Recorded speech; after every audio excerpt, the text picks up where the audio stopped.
안녕하세요. 초등학교 다니는 딸 하나를 두고 있는 40대 여성입니다. 오늘 제가 이렇게 사연을 쓰게 된 건 몰상식한 신호와 그 신호를 옹호하기 바빴던 남편 때문이에요. 솔직히 어쨌든 제 아이의 아버지고 고모이니 저도 이렇게 남들한테 욕을 하고 싶진 않았거든요. 그런데 해도 정도가 있지. 더는 참을 수가 없었네요. 저는 지금 수도권에서 제법 큰 카페를 운영하고 있어요. 처음부터 지금과 같은 규모의 가게를 시작했던 건 당연히 아닙니다. 벌써 10여 년 전의 이야기라 어디서부터 어떻게 시작해야 할지 모르겠지만 두서가 없더라도 들어주세요. 일단 지금의 남편과는 직장 생활을 하다 만났어요. 저는 작은 중소기업에서 회계를 담당하고 있었고 남편은 같은 직장의 영업팀 사원이었지요. 그리고 특별한 계기가 있었던 건 아닌데 직원 수도 적고 그나마 남편이랑 저랑 나이대가 비슷하다 보니 오며 가며 종종 대화를 나누다가 자연스레 연인 사이로 발전했달까요. 이후로 2년 정도 사귀다가 남편의 적극적인 프로포즈로 결혼을 약속했고요. 하지만 막상 결혼을 하고 보니까 남편이 시부모님에 관한 상당 부분을 부풀려 이야기했었다는 사실을 알게 되었습니다. 건물을 소유하고 계시다던 아버님은 알고 보니 그저 지인의 건물을 관리해 주시며 월급을 받아 생활하고 계셨고 어머님은 화장품 가게를 하고 계시다 했는데 알고 보니 마스크팩을 전문으로 포장하는 공장에 근무하고 계셨거든요. 이러한 사실을 알게 되었을 때 제가 아무리 시댁 재산을 탐내서 했던 결혼은 아니었지만 그래도 배신감이 상당했습니다. 사기 결혼이라는 생각까지 들었고요. 하지만 남편이 먼저 선수치듯 저더러 속물이었냐면서 오히려 자기가 속았다는 소리를 하질 않나. 그러더니 또 한다는 말이 자기가 저를 얼마나 사랑했으면 그랬겠냐며 놓치기 싫었다는 헛소리도 해대더라고요.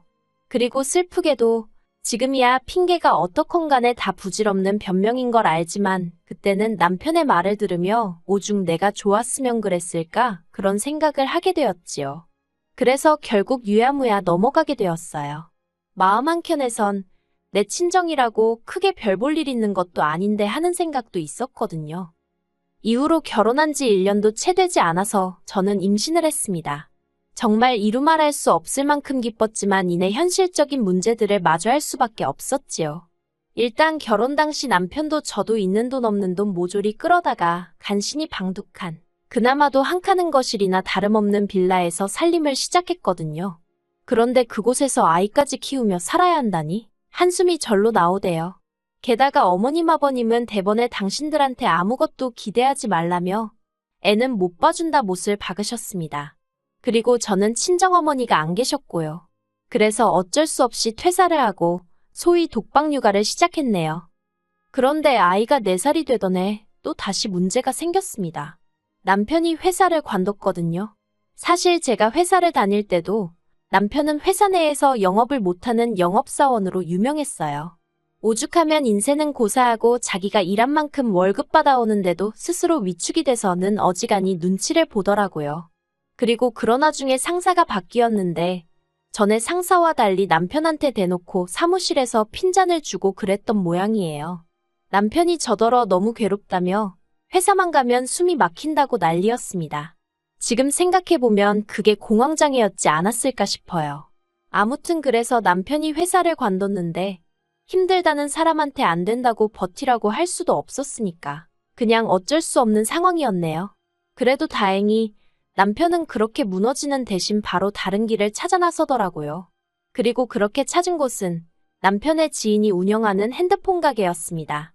아무리 영업에 재능이 없어서 회사를 나오긴 했지만 평생 가져본 직업 또한 영업이었다 보니 다른 길은 시도는커녕 엄두도 안 내는 눈치였거든요. 솔직히 그런 남편의 모습이 안쓰럽기도 하고 한편으로는 답답하기도 하고 그런데 어머님 아버님이 저더러 하시는 말씀이 직장 관두고 술 먹고 폐인되는 사람들도 많다면서 저렇게 버텨주는 것만 해도 어디냐고 감사하게 생각하랍니다. 그리고는 덧붙이시기를 다른 집 여자들은 애 키우면서 돈도 벌어오고 하는데 외벌이하느라 당신 아들은 죽어난다고 저에게 눈치까지 주셨지요. 차라리 저한테 지나가는 말이라도 너 참 속상하겠다 한마디 해주셨으면 저도 오히려 죄송하고 감사하게 생각했을 텐데 말이에요. 그래도 다행이라고 해야 할지 그 무렵 친정언니가 카페를 하고 있었거든요. 친정언니는 저에게는 어떻게 보면 돌아가신 친정엄마를 대신하는 존재나 다름이 없었어요. 때로는 저희 가장 친한 친구이기도 했고요. 그래서 속상하고 답답한 일이 있으면 친정언니한테 달려가 하소연도 하고 그랬지요. 그리고 이번에도 남편도 그렇고 어머님 때문에 답답한 마음을 털어놓았습니다. 그랬더니 친정언니가 이제 애도 좀 크고 했으니까 애는 어린이집에 보내고 그 시간 동안 자기 카페에 나와서 아르바이트라도 하랍니다. 그렇게 제 용돈이라도 벌면 숨통이 트이지 않겠냐고요. 마침 언니가 하는 카페는 저희 집에서 멀지도 않았고 그러니 더욱이 거절할 이유가 없었어요. 그래서 바로 이튿날부터 출근을 시작했습니다. 그리고 모처럼 사람들 틈에 뒤섞여 저도 일이라는 걸 아니 몸은 고단한데 정신은 오히려 깨어나는 듯했고 기분도 상쾌하더라고요. 그리고 친정언니의 권유로 저는 틈틈이 빵을 만드는 법도 배우기 시작했어요. 2년쯤 지났을 무렵에는 자신감도 생겨서 제가 만든 빵이라던가 케이크 등을 사진 찍어 인터넷에 종종 올리기도 했는데 그때마다 반응이 나쁘지가 않대요. 게다가 인생은 타이밍이라더니 친정언니가 형부 따라 3시간 먼 곳에 지방으로 이사를 해야 하는 상황이 되었어요. 언니는 이제 완전히 자리 잡은 가게를 남에게 넘기기는 너무 아깝다면서 저더러 맡아달라 했습니다. 자매끼리 무슨 권리금이냐면서 그냥 자기가 하듯이 열심히 해서 월세나 밀리지 말라고요. 그래도 언니가 그동안 한 고생이 있는데 싶어서 은행 대출 받아서 원래 보증금에 얼마 더 보태줬는데 남편이 이걸 알고 아주 생난리를 치더라고요. 저더러 무슨 네가 재벌집 사모님인 줄 아냐? 누가 누굴 걱정한다는 거냐? 준다는 것도 거저 못 받냐? 솔직히 저는 저대로 기술을 익히고 보람찬 하루하루를 보냈던 반면 남편은 그렇지 못했던 것 같아요. 핸드폰 가게도 결국은 영업인데 그걸 잘 못하니 아무리 아는 사람이라곤 해도 결국 주인과 종업원이니까 남편에게 싫은 소리를 몇 번 했던 모양입니다. 그런데 남편은 또 관두면 어딜 가야 할지 모르겠다며 차마 관두지도 못하고 거길 꾸역꾸역 다니더라고요. 물론 저야 몇 번이나 남편에게 뭐가 됐든 기술을 배워보라고 설득도 해보고 화도 내봤지만 소용이 없었네요. 그리고 그런 시간들이 남편의 성격도 많이 바꾸어 놓았어요. 그래도 저는 긍정적이고 낙천적이고 주변 사람들도 챙기고 그랬는데 언젠가부터 부정적이고 자격지심에 한마디로 쫌생이가 되었더라니까요. 그리고 그 일을 계기로 남편과 제 사이는 이전보다 훨씬 멀어지게 되었습니다. 제가 가게의 규모를 키워갈수록 어쩐 일인지 저를 향한 남편의 불만 또한 하늘 높은 줄 모르고 치솟는 눈치였지요. 그럴 거면 내 돈을 쓰지나 말지. 언젠가부턴 생활비도 주다 안 주다 그러대요. 그래도 애 때문에 참고 살았습니다. 부모님 2분 중 1분만 계신 게 얼마나 큰 슬픔인지 누구보다 제 자신이 잘 알고 있었기에 애한테는 절대로 그 슬픔을 되물림하고 싶지 않았으니까요. 하지만 저도 사람인지라 정말이지 하루하루가 고역이었고 애만 아니면 차라리 가게에서 먹고 자는 게 속 편하겠다 싶었지요. 그렇게 부부지만 남보다도 못한 사이로 여기까지 왔네요. 그런데 그런 와중에 정말 생각지도 못한 이유로 남편과 이혼을 결심하게 되었습니다. 짧다면 짧고 길다면 길었던 시간 동안 남편과 이런저런 일을 겪으면서도 이혼만큼은 생각하지 않았는데 그런 어이없는 이유로 이렇게 될 줄은 정말로 몰랐네요. 발단은 신우였습니다. 남편과 사이가 안 좋아진 이후로 신우는 자기 말로는 저를 생각해서 그랬다지만 툭하면 연락해서 그래도 여자가 참아줘야 하지 않겠냐? 애를 봐서라도 네가 한 번 쪄줘라. 그런 소리를 해대기 일쑤였지요. 하지만 솔직히 매번 너무 듣기 싫었고 마음 같아선 형님이나 그러고 살라고 쏘아붙이고 싶었는데 그나마 신우네랑 저희 집이랑 거리가 멀었거든요. 자주 안 보니까 그걸 위안 삼아서 대충 내내 하고 말았어요. 그런데 그 신우가 저희 집 근처로 이사를 왔습니다. 그리고 그게 화근이었어요. 이사 오고 얼마 지나지 않아서부터 신우는 걸핏하면 애 학교 가고 나면 자기가 할 일이 없다면서 저에게 자기를 아르바이트로 써달라고 부탁 아닌 부탁을 해오기 시작했습니다. 그리고 저 또한 신우의 그 답답한 마음을 모르는 바가 아니었기 때문에 마음 같아선 안 된다고 딱 잘라 말하고 싶었지만 차마 거절하기가 어렵더라고요. 그래서 하루에 4시간씩도 괜찮냐 하니까 흔쾌히 좋다 하길래 그러면 나오라 했어요. 그런데 문제는 신우가 막상 출근해서는 뭘 배우려는 의지도 없고 말 그대로 시간만 때우다 가려는 게 눈에 보였다는 거예요. 그리고 제 입장에선 어쨌든 제 사업장인데 그런 신우의 태도가 탐탁치 않았지요. 하지만 저를 더 화나게 한 건 신우가 돈통에 손을 대더라고요. 처음엔 눈치채지 못했습니다. 솔직히 말하면 제가 사장이긴 했어도 새벽부터 나가서 빵 굽고 장사하고 마감까지 하다 보니 정산을 못하는 날들이 많았거든요. 그리고 신우가 일을 시작하고 얼마 지나지 않아 돈이 1, 2만 원 비는 적이 몇 번 있었는데 그때도 그냥 내가 뭘 빼먹었나 보다 생각했지. 설마 신우고 다른 아르바이트생이고 가게 돈통에 손을 댈 거라곤 상상도 못했지요. 그런데 그 사실을 알게 된 건 아르바이트생 중 한 명이 관두면서 저에게 귀뜸을 해주더라고요. 사장님 가족이라서 자기가 말할까 말까 몇 번이나 망설였는데 그래도 알아야 할 것 같다면서 그리고는 자기 나름대로 증거라고 찾아놓은 것들을 저에게 건네주는데 정말 어이가 없었습니다. 밑장빼기라고 해야 하나 가끔 나이 많은 손님들은 카운터에서 계산 안 하시고 자리에서 계산해달라고 하시는 분들이 있거든요. 그럼 그분들건 슬쩍 자기가 챙기기도 하고 빵 2개 팔고 하나 팔았다고 하곤 남은 돈 챙기고 가랑비에 옷 젖는 줄 모른다는 말처럼 1, 2만 원이라고 안일하게 넘겼던 제가 문제였습니다.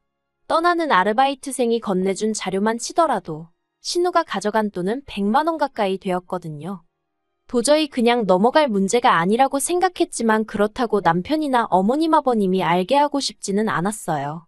어쨌든 신우도 자기 나름대로 체면도 있고 자존심도 있을 테니 같은 여자이자 애 키우는 엄마로서 그건 지켜주고 싶었달까요. 그리고 혹시나 말 못할 사연이라도 있는 거면 차라리 내가 도와주자라는 생각도 했습니다. 그래서 신우에게 할이야기가 있다고 출근 전에 밖에서 잠깐 만나자고 했지요. 그렇게 만난 신우에게 저는 단도직입적으로 돈통에서 왜 돈을 가져갔냐고 물었습니다. 가족 간의 일을 크게 만들고 싶은 생각도 없고 돈 내놓으라고 하지도 않을 테니 이유나 들어보자고요. 그랬는데 신우는 아주 부들부들 떨면서 자기를 뭘로 보고 그런 말을 하냐면서 당장이라도 저를 잡아먹을 듯 노려보는 게 아니겠어요? 어이가 없고 안 되겠다 싶어서 아르바이트생으로부터 받은 자료들을 신우 눈앞에 꺼내놨습니다. 그랬더니 신우가 다 모함이라면서 그 아르바이트생이 미친 X라고 욕을 하는 게 아니겠어요. 어찌나 완강히 부정을 하던지 저도 더는 추궁하지 못하고 일단 알겠다 했습니다. 그리고 저는 다른 직원들 누구에도 말하지 않고 카페 내 보안을 좀 더 강화했습니다. 물론 평소에 가게 일에 관심이 많고 성실하던 직원들은 금세 변화를 눈치챈 듯 했지만 아니나 다를까 매사 건성건성이던 신우는 아무것도 모르는 것 같더라고요. 그리고 덕분에 신우는 결국 꼬리가 잡혔습니다. 다른 아르바이트생과 교대하는 과정에서 5만 원짜리 2장을 주머니에 넣는 게 포착이 되었으니까요. 그리고 저는 이미 한 번 기회를 줬는데도 불구하고 적반하장으로 나오는 신우를 더는 봐주면 안 되겠다 싶어서 신우뿐만 아니라 어머님 아버님 그리고 남편에게까지 사실을 알렸어요. 그랬더니 당연히 집안은 난리가 났습니다. 신우는 저더러 자기 인생을 망쳐놨다는 헛소리를 해댔고 어머님 아버님의 막말도 보통이 아니었지요. 누구 하나 미안하다 하는 사람이 없었습니다. 게다가 남편이 하는 말은 가관도 아니었어요. 자기를 무시하는 것도 부족해서 자기 누나까지 깔아뭉개냐면서 저더러 네가 돈을 벌면 얼마나 번다고 유세냐고 재수 없답니다. 그리고 신우가 그러는데 어떻게 가족끼리 시급을 12,000원밖에 안 주냐면서 그래도 한 3만 원은 받아야 된다며 짜증을 냈다는 거예요. 어이가 없어서 신우가 뭘 할 줄 안다고 다른 아르바이트생들의 세배를 받아야 하냐 물었습니다. 그랬더니 자기 누나는 대학을 나왔다나요? 순간 제 귀를 의심했습니다. 제가 언제 신우더러 영어를 하라고 했나요? 중국어를 하라고 했나요? 제가 요구한 건 성실하고 착실하고 정직할 것 그거 3가지뿐이었습니다. 그런데 무슨 대학을 들먹이며 3만 원이 어쩌고 황당해서 그래서 돈통에 손댔다고 하더냐고 소리를 빽 질렀습니다. 그러니까 남편이 저더러 너가 안 챙겨주니 신우가 셀프로 챙겼나 보지 그러는데 와 남매둘이 돌아도 단단히 돌았구나 싶더라니까요. 제가 남편더러 그렇게 억지 쓰면 좋으냐고 그리고 그렇게 치사하고 더러우면 이혼하자 했습니다. 그러자 남편도 한다는 말이 기다리던 바라면서 대신 제가 일군 재산의 반을 내놓으랍니다. 결국 그게 목적이었나 그런 생각에 배신감이 들고 치가 떨리대요. 법대로 하자 했습니다.